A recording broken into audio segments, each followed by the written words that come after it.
Sego, Skunagoga. That means, hi, how are you? In Mohawk. And when we say that to somebody, we really truly are asking, how are you? My name is Donna Dubie, and I'm the Executive Director and founder of Healing of the Seven Generation. The whole concept of the Healing of the Seven Generations started when I started working at the Pine Tree Native Center in Brantford. I could see our people going through like a revolving door process.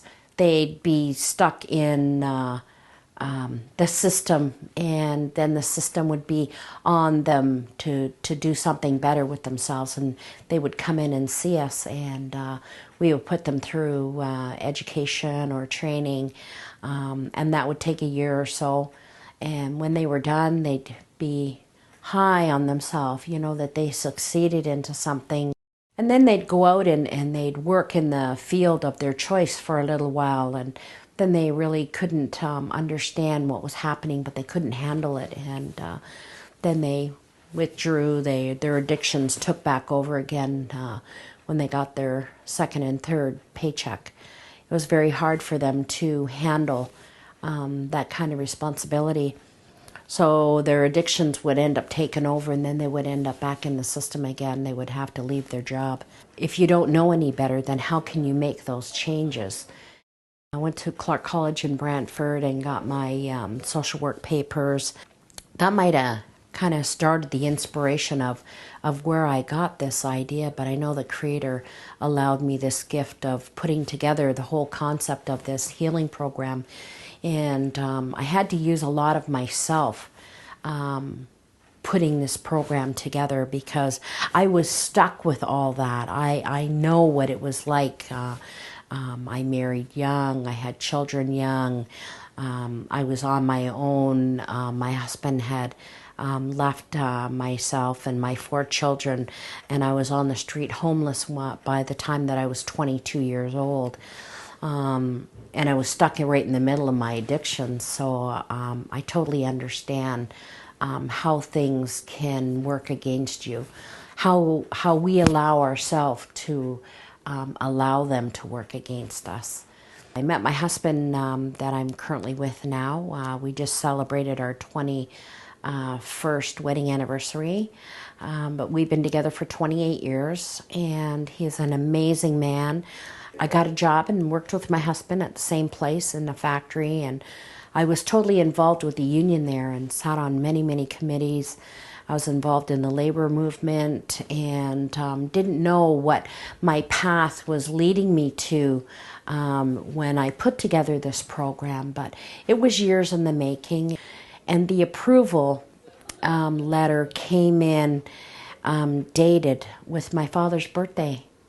So I knew that, you know, my father was instrumental in a good way. He was the one that this is all about. My father was in the residential school at the Mush Hole for 9 years. We have one-on-one counseling here. We have group counseling. We have an Aboriginal AA program here in the evening. We have a community drum.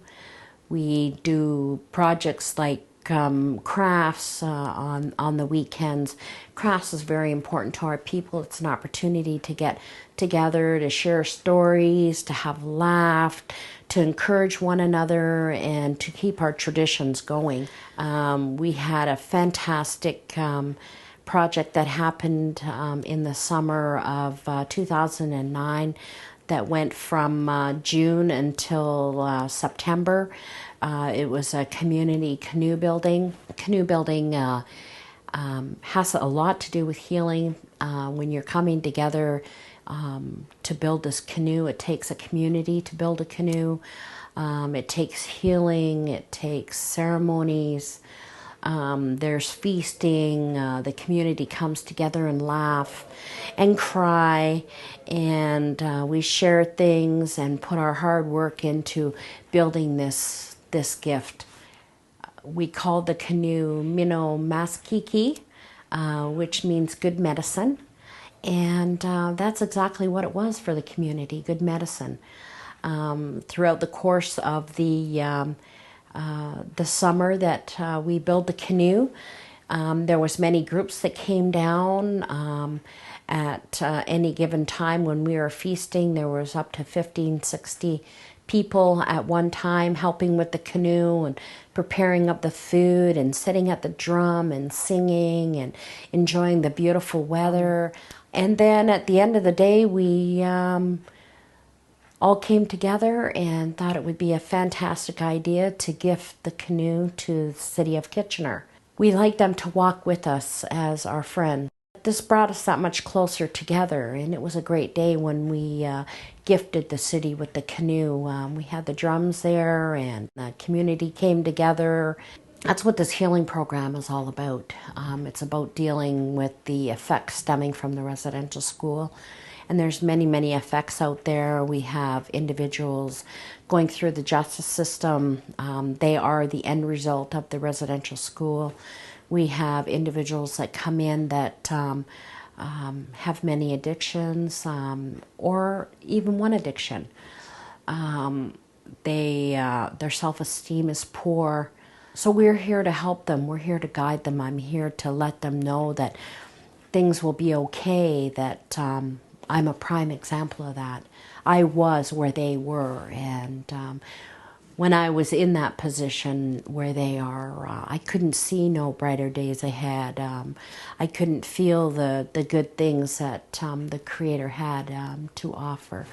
But today I do. I am honored to be a part of this this process right now that the Creator has in store for me.